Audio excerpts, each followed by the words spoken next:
Hi Chrissy, thanks so much for doing this debate exchange discussion with me. I think it's going to be a lot of fun. I hope it's going to be informative and engaging for those out there who are watching it. So let's get into it. That, as you know, on the screen, conservatism is the new punk rock, is the motion or the proposition, whatever you want to call it. For me, that stems from a blog post that I wrote a couple of months ago for my erstwhile colleague Peter Coles's blog.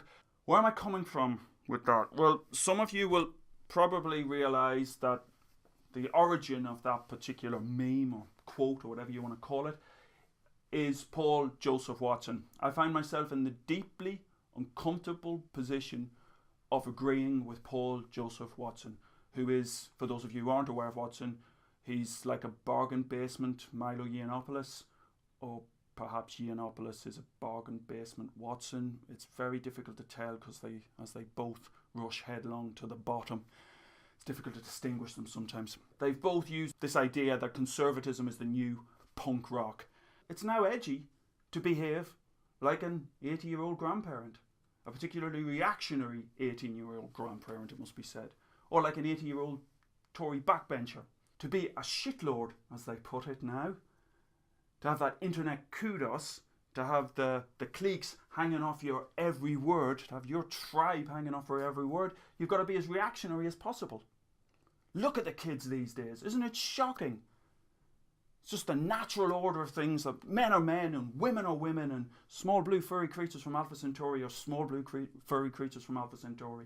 Go to the comments section under Paul Joseph Watson's video, and just as an aside, that XKCD cartoon points out that sometimes reading YouTube comment sections is perhaps not the best use of your time. But anyway, in this case it's actually quite informative. You go there and you find lots and lots of Generation Z or Millennial or whatever you want to call them, or teenagers, desperate to show their allegiance to the conservative cause. Desperate. I'm a conservative. Look at me. Look at me. Yes, Paul, we're here to follow you because it's now cool and edgy to be conservative. And there's a whole new internet subculture that's arisen associated with this, and that subculture actually bleeds out into the real world. Here's a couple of examples from recent conferences. A guy here on the right, draped in his Kyrgyzstan flag, so desperate to signal his allegiance to the cause that he has a flag that he's draped in. Here we have a whole host of people standing behind that flag, very eager to show that we're not the norm. We're different from the norm. We're kicking against the norm. We're transgressing. Our tribe has got nothing to do with your tribe. Our in-group has got nothing to do with your in-group, and we've got the flag and we've got the means to show it. But there's a spectrum of edginess. You've always got to push that edge. Notice that the white one is doing the Nazi salute. This kind of humour is called ironic humour. So that tweet goes out there and it's circulated. What's the reaction that the guy doing the Nazi salute really wants to get? I think you know. He certainly knows the reaction he wants to get. He wants us to be outraged. He wants to set himself apart from the norm and the normies. He's different. He's edgy. He's not like the rest of society. He's kicking against the rest of society. But how new, how different is this edginess? Not very different at all.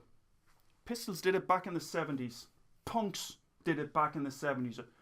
These guys, parents, perhaps even their grandparents, may well have done this back in the 70s. There's nothing new about this. We need to stop being outraged. Conservatism is the new punk rock, which is laughable. Because what they're trying to do here is get us outraged. Let's stop being outraged. Here's Susie Sue from Susie and the Banshees. Notice the armband. Was she the only one? No. It was everywhere. Throughout punk in the 70s. Nazi iconography, Nazi symbology. Even the dead Kennedys. That's the dead Kennedys, California Uberales. There's a swastika on there. I think for anybody who knows the dead Kennedys in particular and their political views, and particularly the theme of that song, that swastika is perhaps not being used entirely unironically. And that's what it's all about. Susie Sue would be, and many of those punks would be absolutely horrified to be called Nazis. I'm going to read this entire quote out because it really gets to the essence of what's happening here. The culture around then, it was Monty Python, Basil Fawlty, Freddie Starr, the producers Springtime for Hitler. Those in my vintage will be familiar with those particular cultural markers. If you're not, go away and look them up. It was used as a glamour thing. And you know what? I have to be honest, but I do like the Nazi uniform. I shouldn't say it, but I think it's a very good looking uniform. Yeah. It's almost like you feel like saying, come on, Nazis, they're brilliant. Political correctness becomes imprisoning. It's very... What's the word? It's being very Nazi. It's ironic, but this PC-ness is so fucking fascist. In America, they're especially touchy about Nazis, and it's so Nazi.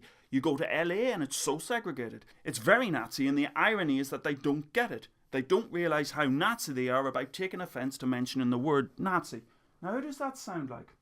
I can think of at least 10 YouTubers off the top of my head over the last 6 months who've made statements very similar to that. This isn't edgy.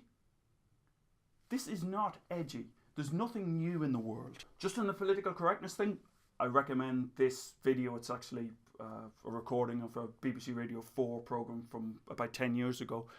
Stuart Lee's views on political correctness. Thoroughly recommended. It's all about transgression. It's all about pushing the envelope. It's all about breaking those rules. It's all about kicking against society, etc., etc., etc. Whatever tedious cliche you want to think of. That's the thing about all of this. Let's stop being outraged because it's entirely predictable and it's entirely boring. University of Exeter students, this is during the recent Freshers Week when new students start. As you can see, University of Exeter students investigated of high-vis jackets making fun of rape and the Las Vegas massacre. How much more edgy could you get? This is Marco Perrone. Some of you might have heard of Adam and the Ants. I must admit, a little guilty secret of mine is I'm quite a fan of some of the Adam and the Ants work. Quite innovative, quite novel at the time. I don't want to read this entire thing out. You can go back, scroll back and just pause the video at this point. But I do want to point out again, this is comments he made about the whole 70s punk movement. We just wore swastikas because we thought they looked cool. We weren't Nazis, nor did we have any political views at all. Again, now where have I heard that before? Sorry to go on about this, but people love to misunderstand it. Even now, especially skinheads who were just naff straights anyway, keeping England white. This sounds very, very similar to the whole rationale that's been put forward for that Kekistani flag. It's not just taking the piss out of the... We must use that silly term, social justice warriors. It's also taking the piss out of the alt-right. Maybe it is, but it's tedious. It's predictable. It's been done before. This whole theme of transgression and the key importance of transgression and kicking against the boundaries is brought up in this wonderful book, which I thoroughly recommend. Just stop listening to me waffle on and go and get it now, called Kill All Normies. The other book I read over the summer was something called This Is Why We Can't Have Nice Things. So you can see one by Ansel Nagel, the other by Whitney Phillips. Really important books from the point of view of sort of the history, recent history of the development of so many aspects of what's happening online in terms of social media and the direction of social media. And both of them bring up this important theme, this key theme of transgression. So is conservatism the new punk rock? Most definitely. Just as we had in the 70s, we've got a whole generation kicking against the establishment, kicking against society. No, I'm not going to say what you want me to say. I'm not going to use those words. Fuck you, I won't do what you tell me. Fuck you, I won't clean up my bedroom. You get the idea. This is about transgression. And Watson is dead right.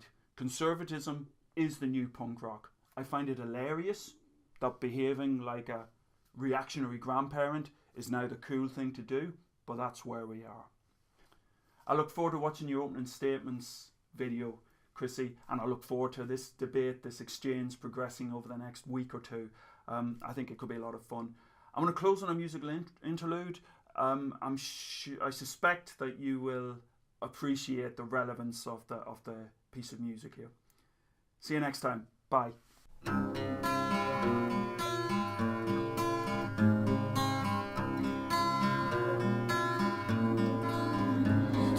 Prudence, won't you come out to play? Dear Prudence, with a brand new day. The sun is up, the sky is blue, it's beautiful, and so are you, dear Prudence. Won't you come out and play?